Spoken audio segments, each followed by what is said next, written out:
you said that that person is saying that if you go to a certain place, that the culture certainly affects certain things, so it could not be judged. It has to be judged based on the culture.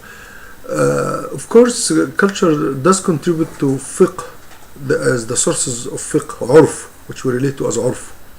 So what is known to be the urf of the country does apply, but this only comes much later. This is only in issues that there is no, the Sunnah did not speak about.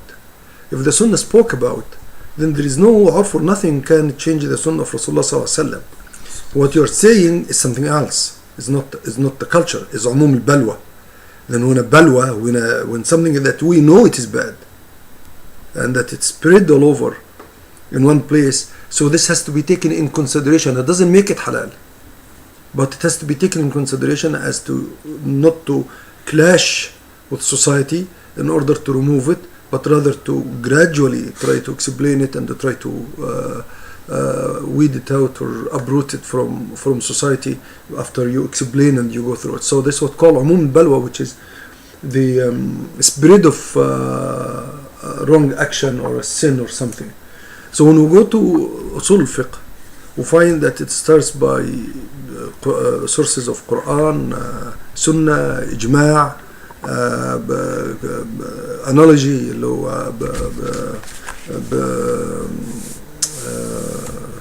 qiyas.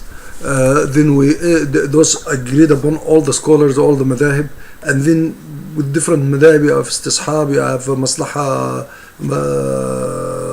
mursala, you have all the benefits, public benefits, you have even عرف من كان قبلنا, the culture of those before us among religion. Like if you know, every time you leave one is because you could not find in the first, and in the second, and in the third, and then every time you go on one step, that becomes very weak. I mean, at the time when this is a new issue that you don't know is it halal or haram, and you cannot make qiyas, and you cannot analyze it to be beneficial to people or harmful to people, and so you until you get there. But certainly piercing somebody's ear or nose, if that example that you gave was something bad, why is it bad?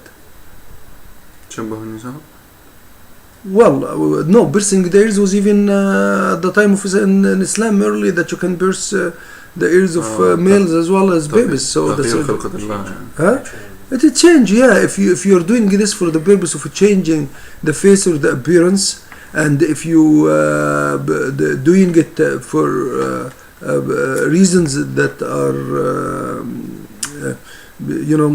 try to imitate opposite sex in that sense, but mainly it is the harm that you cause a child or someone for no medical reason, for nothing to benefit him. What is he gonna be? What you benefit that a child health-wise by cutting through his nose or cutting through his ears or doing something else? So that would be the question. So certainly, if there is no purpose, because harming yourself is haram.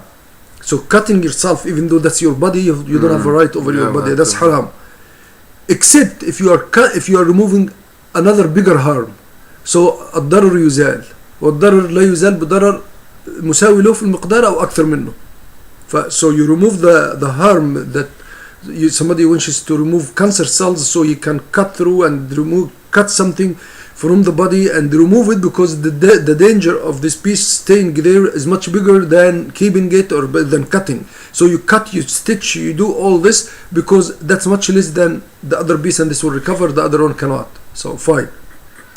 But you cannot do even equal harm, to remove a harm with an equal harm. So if you are not sure that you're going to cut and at the end this is not going to cure, but you may damage that person by cutting through, then you should not do it. Those are the rules and how to do. Now cutting it for the fun of it or for social reasons or for all kinds of things, this would have to be fought right away, because that's haram. You're already doing a damage, but for what purpose? You're making a hole in somebody's nose. Why? You're changing his face, you're damaging it, and you're doing it for what? Such a reason? No. So customs of those of the place certainly is taken in consideration. That's why Islam adapted most of the customs wherever the Islam went, but with reservation. And that reservation would be that these customs do not contradict the Sunnah of Allah subhanahu wa ta'ala and the Sunnah of Rasulullah sallallahu alaihi wasallam. Regardless of umum al-balwa or not, you fight it. For example, we know that female genital mutilations, which is not tahara, but rather really slaughter, which Rasulullah spoke against it, not ask for it. He said, if you must do, then don't go that deep, or don't cut that this way. And some of them, like in Somalia, I heard from a Somali woman that had a very serious problem, that complained about it, and she needed help to see if this is right or wrong. We were shocked because she was asking a question has nothing to do with deen, and they thought it is from deen, which is they actually stitch the vagina so that nobody will do her any harm while she's growing up. They close it, and then they have to cut it off in marriage, and she would have to wait until she cures or she gets well, and then they just leave an opening for urination, which is still very difficult, by the way. That's very extreme. So they always get infected, and they get sick, and they have problems. So is this halal? Of course not. So don't tell me because it's spread, then we have to accept it. It's dangerous. I mean, it's dangerous for it is serious for the body, harmful for the body. But then most of those things are harmful for the body, because the minute you make a hole in your nose, it's certainly you can get infected because of that. You are already taking a risk. So even you do get infected. Even for women to pierce their ears is not something they should do? No, the ear is a bit different, because men and women, the babies, I did read some hadith that even babies used to be pierced the ears when they were young, even within Islam. They just pierce their ears, it doesn't mean they have to hang anything. So are you talking specifically about like the making it bigger, or like making the nose and having to hang stuff in it, and whenever something is hanging in it, this is right away going to infect it. But regular piercing in this gun, that's you mean like making the big holes in the ears and stuff like that, right? Yeah, making a hole in the ear that has already been there in Islam. That's a new fashion now. Even men do it. I don't know what it means. It doesn't mean anything. Just do it. No, but hanging is little metal pieces that's certainly like woman, and if it's in Africa, does not mean it imitates woman. It's still dangerous anyway, so it should not be. Most women, I would say, and recommend them never to make a hole, because they can always put their jewelry without having to make a hole. Now jewelry can come with all kind of different things that they can hold in the ears, and they can do whatever it is. Mind you, this is not supposed to be worn outside. This is all supposed to be worn inside the house. So why would you pierce your ears just for having to, you know? Alaykum as-salam wa rahmatullahi. So it's not something to be taken as halal or no. As okay or no, it isn't. I don't believe it is. It is dangerous. It is harmful to health, especially in Africa and those various places that we're talking about. You'll find that hygiene's. How are you? I haven't seen it for a long time. Yeah.